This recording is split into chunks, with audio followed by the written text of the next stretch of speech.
Sean. I'm Hey, George George. from MovieWeb. I'm back. Nice to meet you. Nice to see you. God, this movie is fun and sick and all the good things that something like this should be. Thank you. I'm curious where you feel like how you would describe Tucker and his motivations. Like just kind of where Tucker's coming from.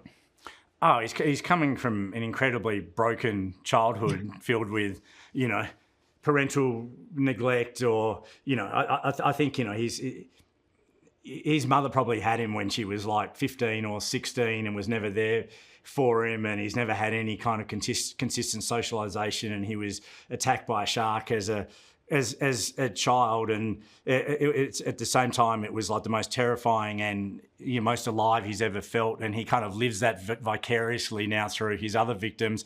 But like most serial killers, you're really killing the person that's the source of your pain over and over again. And so we don't go into deep exposition about that in the film, but that's kind of where it comes from. But then of course you've got the great kind of he's a tour guide as well. And we all know what that's like to get on one of those kind of,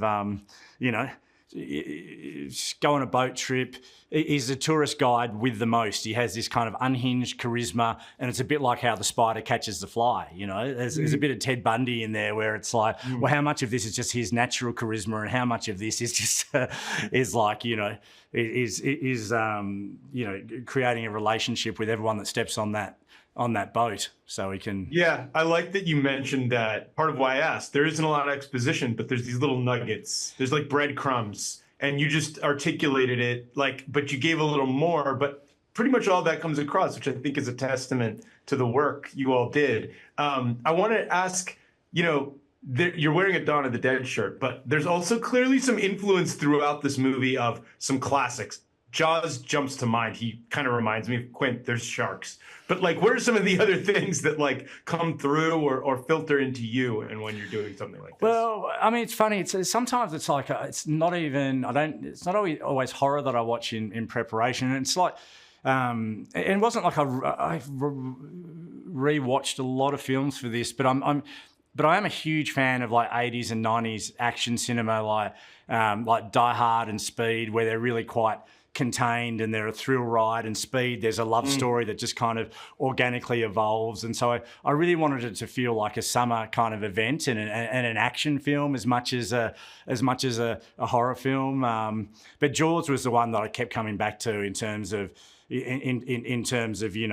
shark suspense, because it's a classic made by a master. And I think shark films, for the most part, had kind of lost their way a little bit in terms of forgetting the power of the fin. The fin is almost like the very definition of suspense. It's like above water, which is like foreshadowing something's going to happen, then at nice below water, and then the audience are waiting to find out what's going to happen with bated breath, and it engages the audience's imagination. So we always try to remember the value of the shark breaking down in Jaws and go, well, look, this is, it's let's not show too much. And then when we do show things, we wanted it to feel as real as possible, because again, shark films, there tends to be a certain sort of slick kind of video game CGI kind of aspect to them now, and we use everything underwater as real 4K sharks, and they have scars the same way that humans have scars. So I wanted to personalize them in a very real way.